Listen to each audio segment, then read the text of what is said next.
Am I crazy? Just sitting in here, talking to myself every week, like for a long time, having to cut myself off because I talk for too long to myself. I might be crazy. I might be losing it. At least you guys get to see it happen.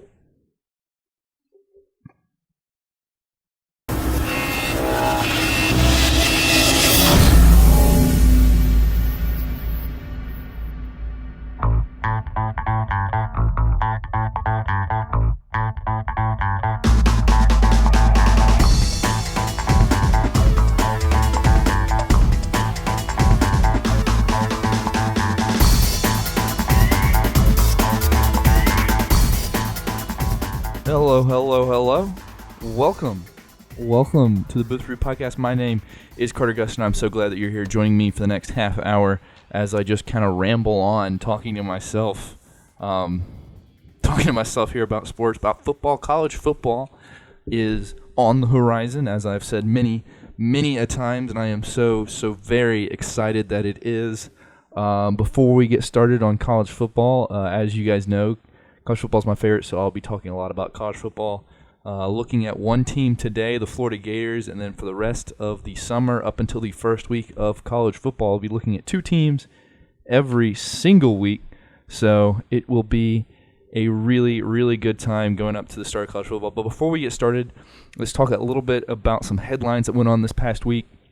In big news, Von Miller. In the NFL, Von Miller of the Denver Broncos finally signed and re-extended his contract with Denver Broncos, signed a 6-year, $114.5 million contract. I feel like I should put my pinky up when I say $114.5 million. But he finally did sign a long-term deal. I didn't think it was going to happen. I thought it was going to go well into the preseason, maybe possibly even into the first game. Just because it looked like it was going to be like one of those long-term, long holdouts. He had until it was 4 o'clock Eastern time to sign this deal before they signed a long-term deal, before that time ran out. And he signed it 2 o'clock that day. He waited to the last second. So, but he did sign, so he will be on the field for the Broncos for all of he won't be on the field, but he will be on the team for all of preseason and the whole season. We'll be seeing a lot of Von Miller. He's a really great player, the leader of that defense, probably the leader of the entire team, I would say. He would be. But in other news, moving on, for anybody who follows me on social media or Instagram, I Instagrammed it this weekend, but I went back home, went to Birmingham this past weekend, and me and my dad went to a boxing fight. We went to go see a fight. Deontay Wilder, defending and reigning WBC World Heavyweight Boxing Champion, had a title defense this weekend against Chris Arreola, who won, who threw in the towel in the 8th round. Deontay Wilder is now 37-0, 36 of those wins coming by knockout. The only non-knockout game was actually the one where he won the belt back a couple years ago, but he currently holds WBC belt. He's a really great fighter. He's very wild fighter, to say the least. But he is good. He's very exciting. Of course, the problem is getting recognized and getting noticed, really, and getting some big fights. He fought in Birmingham for the second time, and that was because he couldn't get a fight in Las Vegas, which is where you really need to be doing it. And if he wants to become the undisputed champion, which he has said multiple times that he wants to do, he needs to get bigger fights, needs to get bigger names and bigger venues, and not all of that's on his fault. It's just the boxing world doesn't really know much about him. I feel like I'm one of the few people who knows really anything about boxing. I love boxing, but it was a lot of fun. Went to go see that, and it was a really great fight. There was 8 fights I watched that night. They had a ton of fights on the card. It was really fun. There was actually 2 women who went in the ring and were boxing. I didn't know that was a thing. I know they do MMA, but I did not know women boxed. That was very interesting. But, yeah, that was a little weird, to be totally honest with you. I mean, go do it.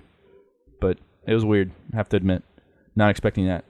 But moving on to the main segment of the show, and where we'll be spending The rest of the show actually is in college football, SEC college football to be exact, and the Florida Gators, defending SEC East champions, coming off a 10-4 season, 7-1 in the SEC, a season in which head coach Jim McElwain, under the first year under head coach Jim McElwain, started off really great last year, 6 wins, 6-0 start, and then ended up finishing not as well as they had started off, losing their last 3 games. One of those being an SEC championship, and another one in an embarrassing loss to Michigan in the Citrus Bowl.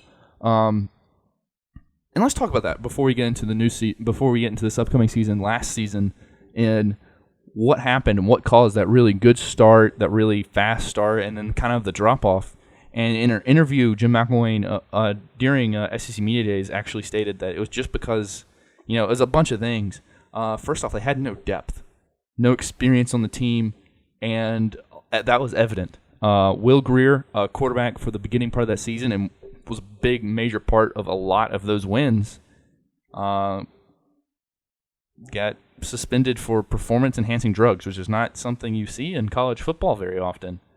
But that being said, it happened. Suspended definitely. He is gone. He is left. And then without him, the offense kind of searched for identity. Did not have one, could not put together any drives, any scoring drives, any possessions, any wins, and they kind of dropped off. They kind of rode the coattails of that fast, hot start in the SEC and in the schedule, and kind of coasted into a SEC East victory where they met the Alabama Crimson Tide in the SEC Championship, in which they lost and then head to a bowl game against Michigan where they just did look completely outmatched.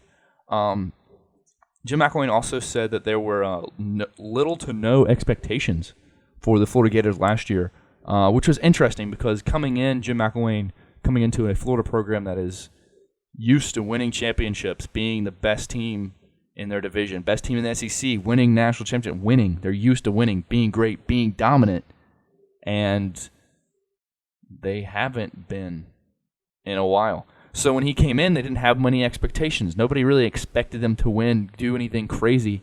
And so they didn't have much pressure on him. And then when they started to win, they started to do a lot better than they have in the past. The players kind of got, to use his word, maybe, to use what he said, start putting their hands in their bellies, just kind of started rubbing their bellies because they just kind of got complacent. They've done better than they have in the past. Like, well, this is great. I haven't experienced this in a while. This is awesome. We won now.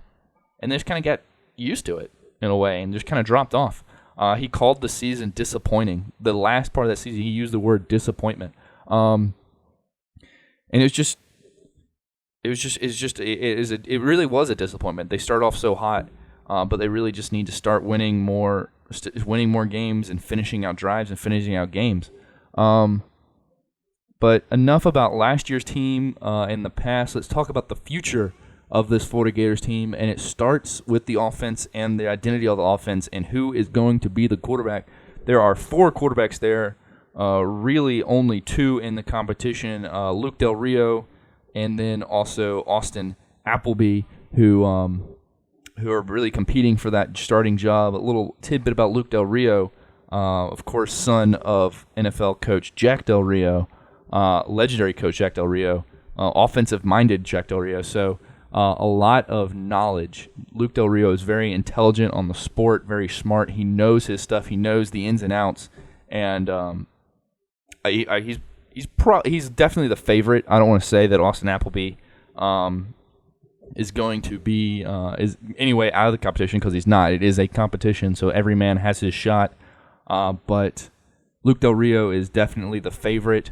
Actually, because of his dad in high school, Luke Del Rio actually had the opportunity to shadow Peyton Manning. Wow, what an experience that must have been. Peyton Manning, of course, is one of my favorite players I've ever seen play. But what an experience that must have been. When asked about it, Jim McElwain actually said, heck, I want to learn from Peyton Manning. So he's got a lot of football knowledge. When asked about it, Jim McElwain said, when are you going to name a starter? And he said there's no time period. He doesn't really know. But one thing he kind of seemed to beat home, he said it, I watched a bunch of interviews throughout media days with a bunch of different people and asking a bunch of different questions. The first question people always ask is, who's going to be the quarterback? What's the situation there? And what he always said was, or something along the lines of, as far as their arm strength go, we're set. I don't care. It's not as important as if you can throw the ball 80 yards. If that was it, we're set. But it's who can make everybody around him better. It's not about who has the best arm, who has the quickest feet. It's who makes the 10 players around him the best. I think it's an interesting way to look at it. It's not just looking at who's the best quarterback, but who's the best quarterback for this team. So that'll be interesting. How long will it be before he names a starter? It could be as early as tomorrow. Could be as late as September. So who really knows? But besides that, it's just an interesting way to look at it. And he said it so many times, it really kind of stuck out to me. But the big thing was who makes the players better, who makes the team, but what's best for the team. So hopefully he does name a starter, and it's really going to come down to who that starter is, because I think they're going to do really well. Of course, I'll get to their schedule and what I think they will do this coming up year in a moment. But as far as Florida is concerned, if they have the right quarterback and they perform with any level of consistency, I think they're going to do really, really well this year.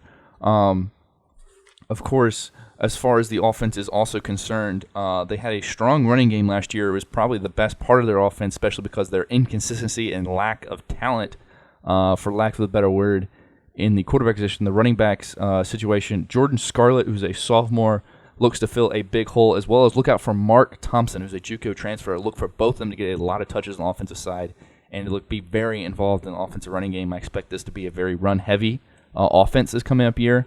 It might evolve into a passing offense, but I really do think especially heavy in that first game against UMass. Yes, UMass and Kentucky, I bet in those first two games, those are going to be very run-heavy offenses. So look for Jordan Scarlett and Mark Thompson, among others, to share the load and share a very heavy load for that offense, as well as wide receiver Antonio Callaway will be returning this year.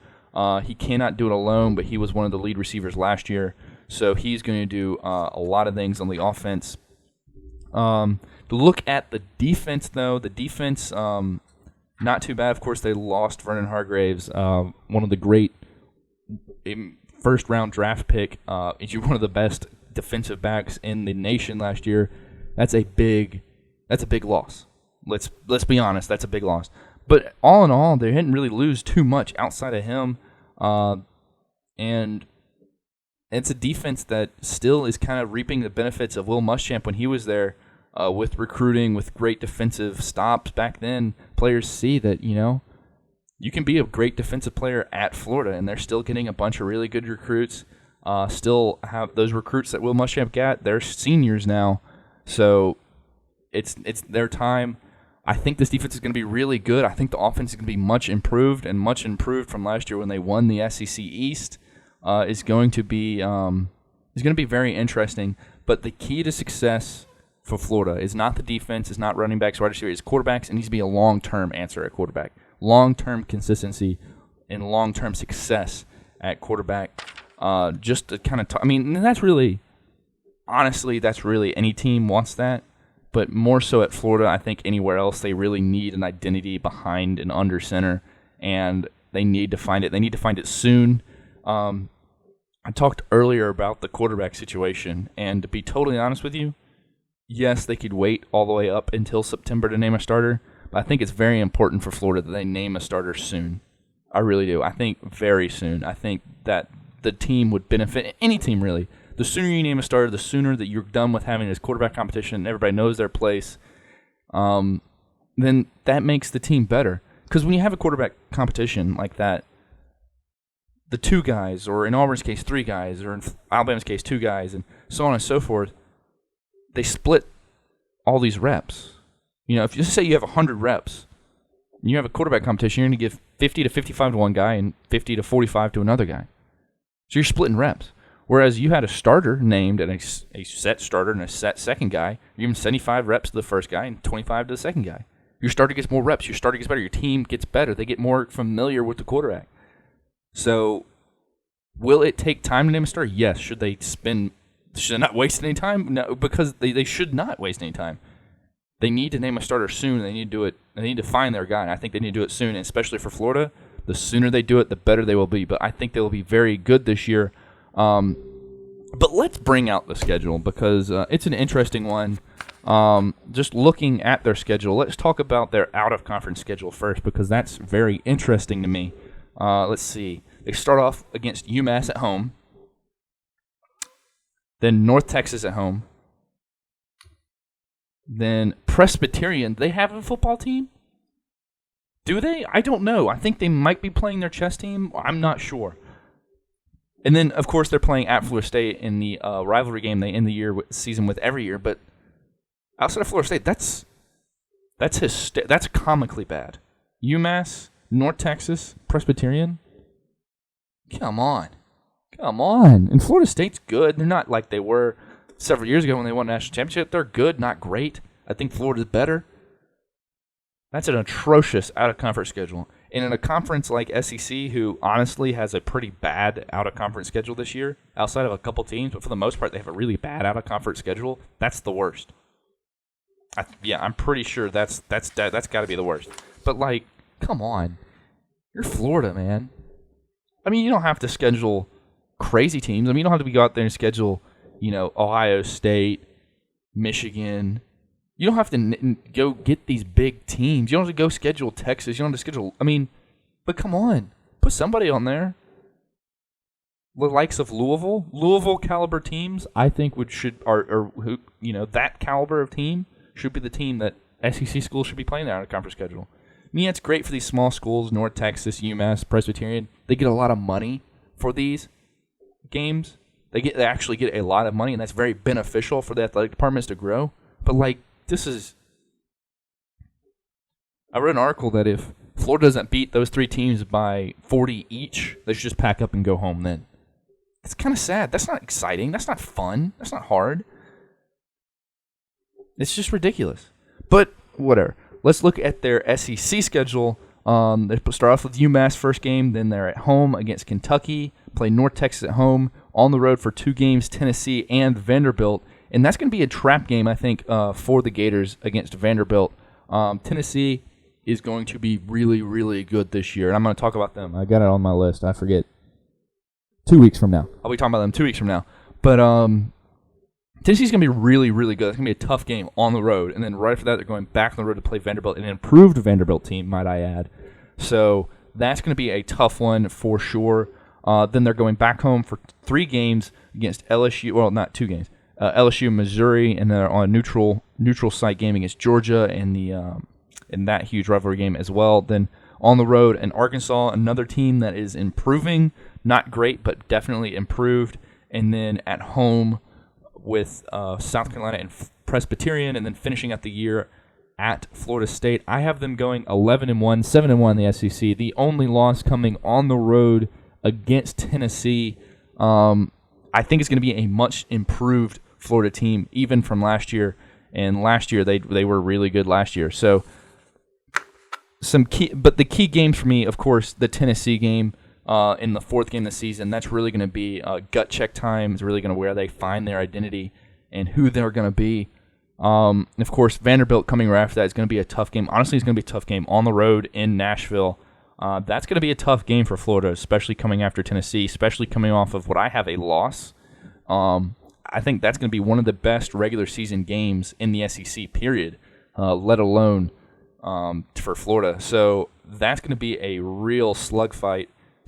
And if they come in an emotional loss, a close game, an emotional loss, and have to go on the road against Vanderbilt, maybe they lose that game. I don't know. I don't think they will, but that's the one to look out for. That's week 5 for the Gators. But yeah, 11-1, 7-1 in the SEC, lost to Tennessee, and that's with wins against LSU, Georgia, Florida State even. Florida State will be good, not great. I think those are 2 programs moving in opposite directions. I think Florida is getting better and better, and I think Florida State is, compared to they were a few years ago, just kind of regressing a little bit. I don't think they'll get bad, but I don't think they will be of the caliber they were the last few years. They're kind of on a little bit of a downward slope. Not a steep one, but a downward slope nonetheless. But that is my very quick analysis of Florida. I spent a lot of time. I got three little pages here I went through very quickly. But there you go, 10-4 last year, 11-1 this year for the Florida Gators. Much improved Florida Gators, and Jim McElwain in their second year under the helm will do really well. Next week, I will be looking at, let's see, who's on the board. Vanderbilt and Georgia. Both Vanderbilt and Georgia will go under the microscope next week, so look forward to that. But that was a quick show. Thank you for joining me here on the Booth Review Podcast. I very much appreciate it. You can keep up with me on the social medias, on Twitter. That's at Carter_Gustin. Of course, on my website, CarterGustin.com. Thank you very much for watching. I really enjoy all the views. Every time I see a view pop up on any of these, it makes me really happy that people watch these and enjoy them, hopefully. But please, if you have any suggestions or any topics you want me to talk about, text me, tweet me, call me, beat me if you want to reach me. Email me. My email address is on my website. That's Carter_Gustin at iCloud.com. If you have a topic or something you want me to talk about or something I miss, let me know, because I want to make this the best show I can, and I follow a lot of sports, but of course something will always slip under my radar. So if you're a big rugby fan, you want me to talk about it, I'll find something to talk about. So, but with that, I will leave you guys. Thank you so much. Have an awesome and safe week, and look forward to that next Booth Review Podcast where I examine not one but two SEC teams. But for the Booth Review Podcast, my name is Carter Gustin, and I am signing off for now. I will talk to you guys in a week. See you guys. Thank you very much.